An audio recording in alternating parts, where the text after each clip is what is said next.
something that's near and dear to my heart as I have a young daughter in school. Do you support the implementation of nationwide Common Core copyrighted standards, Pearson PLC compliant Common Core curriculum, Florida standards assessments, or other high-stakes testing, and accompanying longitudinal data collection systems for every K-12 student?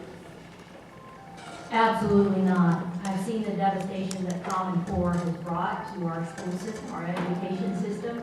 When I was elected, that's when they were starting to implement it, so I've been in it through the whole process. I talked to a teacher not too long ago who said, you can't quote me, because of course she's worried about losing her job if she actually speaks out, but Common Core is devastating our kids, and it is not doing what it is they promised it would do, which is be a rigorous education for our students. I'm absolutely opposed to it, fighting it on the school board, trying to make sure that the content that our kids are learning is rigorous and academic. And I hear just every day parents, teachers complaining about what Common Core is doing to our education system, and I will fight it. To me, Washington does not belong in the education business.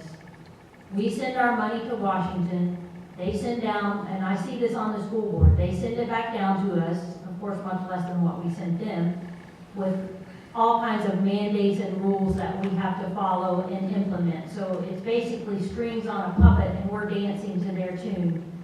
Education, the decisions need to be made by classroom teachers and parents in the community. That's where decisions are made that are best for students. And I will, again, support getting Washington out of the education business. Mr. Domino. Carl Domino. There is a mystery to me. When I first went to the legislature, Jeb Bush was the governor, and he did some very strong educational reforms in the state, which in fact have resulted in many of our minorities getting better scores, many of our poor people getting better scores. But then for some reason he decided the Common Core was the answer. And of course he advocated that in his presidency candidate, and continues to advocate it. And I just don't understand. You know, I'm a constitutional conservative, I'm going to live by only one thing, and that's the Constitution of the United States. And I keep reading for it in there anywhere where it says it's the job of Congress, or the judiciary, or the executive branch, to provide for education in the cities and the states. It's not there. It's not the job. In this state, we finance public education through taxes, property taxes. They're reallocated throughout the state, so even a poor area gets as much money as a wealthy area. Families also have the choice of charter schools, which are financed in part by the state, but are not run by the system. They also have an abundance of private schools. But you know what the fastest single type of school that's growing in this state? It's homeschooling.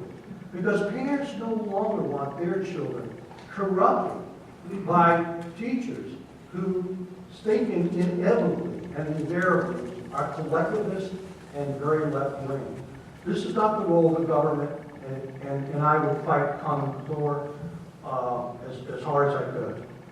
Dr. Freeman. Yeah, this is a subject that's near and dear to my heart. Education is critical. Education is how you move up. Education is the great equalizer in a free enterprise economy. It's critical to the success of the generation coming up. Common Core is a terrible idea.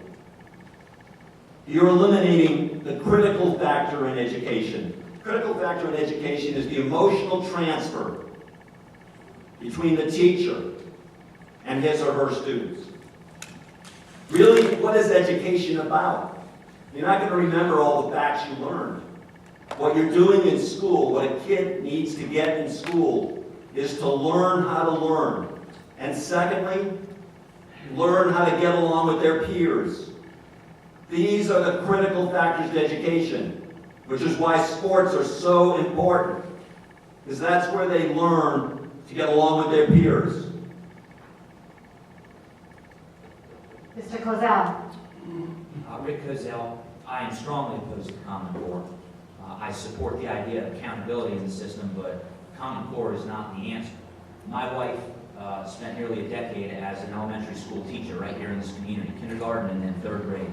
And when you talk to teachers in grades like third grade where the testing is being implemented, they will tell you that they spend so much time preparing for tests and trying to jump through hoops from things like Common Core that they don't have the ability to adequately teach. There's more effort going into complying with this regulatory framework than there is into actually improving students and teaching students. This is a fundamental example of why top-down doesn't work. It's the reason we're Republican. Local communities and local government can do things better than what a bureaucrat in Washington can do 1,000 miles away.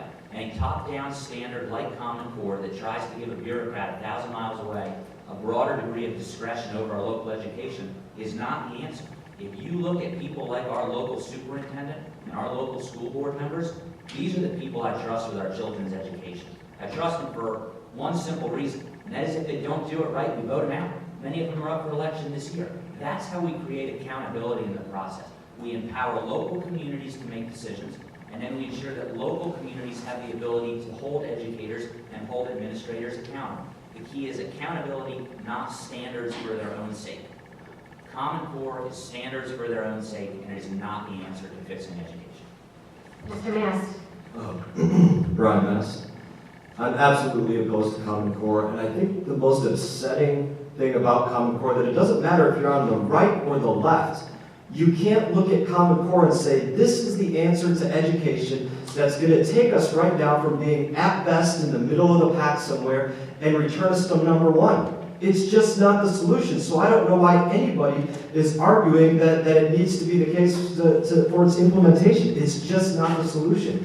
Education is one of those issues above all that can be fixed at the local level. Every single school district across the country can fix their education system by controlling it locally. You want a perfect example? Look at the city of New Orleans. The city of New Orleans, after Hurricane Katrina, or prior to Hurricane Katrina, had one of the worst school systems in the country.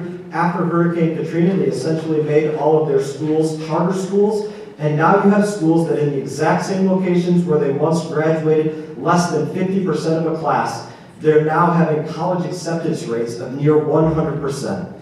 That's the difference in letting the dollars follow each student to where it is they want to receive their education, letting the families have a say-so in where their kids receive their education, and making those schools accountable to the education that they're providing to each and every student. And that's why it has to belong to the most local level that it can.